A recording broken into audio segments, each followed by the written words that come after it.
Hello.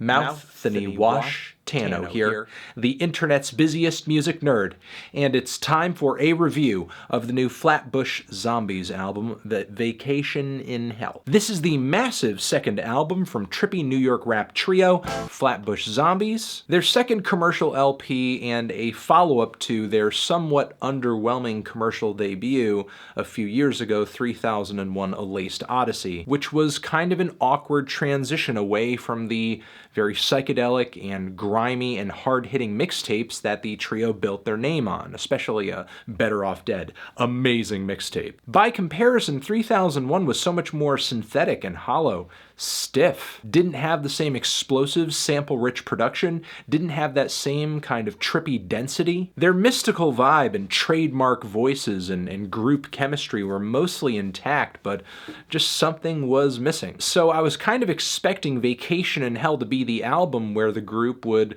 come into their own artistically and commercially. And certainly on the surface it seemed like that was going to be the case. I mean, this is definitely a bigger, more ambitious record in track listing alone. Lots of pretty impressive features on the track list too. The production in comparison with 3001 is definitely more interesting and sound rich. The trio also effectively interpolates a number of different songs or sort of musical references throughout some of these tracks. And occasionally there's a bit of extra instrumentation or even a guest on this album, such as Portugal the Man, who are incorporated very creatively into the track, to the point where you have these very pretty, gargantuan, indie-style vocal harmonies sort of calling away in the instrumental as Flatbush Zombies do their thing. It's a pretty epic moment on the album, a good centerpiece. But with all that being said, digging deeper into this album, hearing the entire thing did not deliver the non-stop excitement that I thought it would.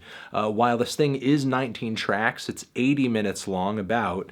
It's not the longest album I've ever heard or listened to, and yet for some reason it feels like it. Oh God, I wanted to love this album so much. Especially since the teaser tracks of this thing were pretty good. Headstone, You and I, and also on paper Flatbush Zombies just seem like one of the most unique hip-hop groups out there right now. But there are so many underwhelming deep cuts on this album. And really, I think it comes down to, at the end of the day, just Flatbush Zombies punching under their weight on this LP. And I guess just a lack of artistic progression as well, because since their Drugs and their Better Off Dead mixtapes, there hasn't really been any growth in topical ambition in Flatbush Zombie songs, in lyrical cohesion between the members or across entire tracks, save for maybe a few songs toward the end or a track about girls on this album. Plus, I feel like the trio is past this grace period where the novelty of their voices still kind of carries the entertainment value of the song. Like, there has to be something a little bit more to what Flatbush Zombies are doing if they're going to maintain interest over a longer period of time. I feel like in a way on this album they've painted themselves into an artistic corner much in the same way that the Underachievers did on their last LP. Because in a lot of ways I feel like I'm listening to a longer, somewhat more instrumentally ambitious version of what I've heard before. But a lot of this album sort of delivers this vague sense of depth and consciousness and darkness that I feel like once you dive deeper into the lyrics isn't actually backed up. I mean, it's certainly present on some of the tracks here, especially Chunky, where Zombie Juice goes at length in a verse about the negative portrayals of blacks in the media, division and hatred on the internet, kids essentially being raised with no moral compass. But then there are tracks on this thing like Big Shrimp, which it just seems like a competition to see who can have the least interesting verse. It's just pretty much like some mystical auto-tuned pop trap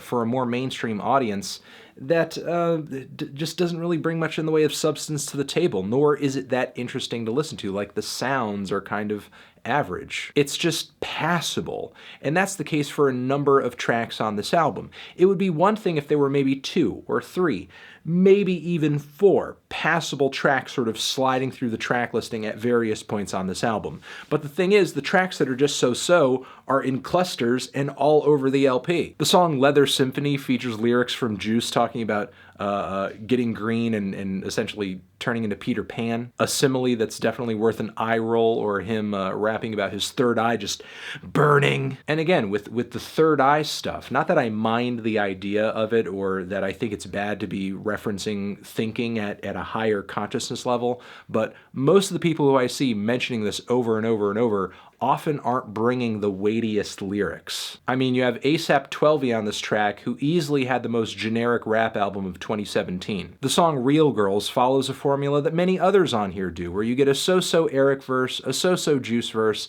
and then Meech does the hook, except Bun B actually shows up on this one. Bun's verse on this track is pretty general for him. I mean super general, but he's not even the most lackluster appearance on the record. Sad to say that might go to Denzel Curry. I mean, I get what he was trying to do on this very sentimental, very emotional, very introspective and personal track. It seems like he was trying to take it into like a little bit of a romantic Andre 3K kind of direction. But these lyrics about like sweet diabetic hugs and kissing mistletoes, I just had a visceral, indigestion kind of reaction to that. The song Ask Courtney is yet another song on this record that, despite a very potently eerie vibe and these very clear references to the death of Kurt Cobain, should have come out a lot more conceptual, interesting, and morbid than it actually did. In fact, the lyrics that are actually on this track, they're pretty low impact. Sure, Zombie Juice's verse toward the end gives a real sense of paranoia, but by that point, it's really just kind of too little too late. And then the song Proxy. Why would the Flatbush Zombies put such an uneventful song on a record whose chorus about faith and religion and holy war seems to have little to do with the verses that surround it? A lot of these tracks just seem like they're as a result of this stream of conscious writing style that doesn't really add up to much, as it feels like a lot of what's being written hasn't been drafted. Much of what's on this album just seems like it's as a result of this stream of consciousness writing style that doesn't really add up into much thematically, nor does it sound like a lot on this album has been drafted over and over again to the point where the verse itself stands out as being packed with wordplay or incredibly clever or saying something of significance or something even witty or clever or humorous or just kind of taking things at an angle that the listener hadn't thought of before. I don't know. Sometimes I even hear moments on this record where the instrumentals fail to complement the songs themselves, even if Flatbush Zombies are going kind of thematic, which I think is certainly the case on the track Trapped. The instrumental on this song is super soulful, it's pillowy, it's cloudy, it sounds like it should be the soundtrack to like a late night hangout smoke session with your friends.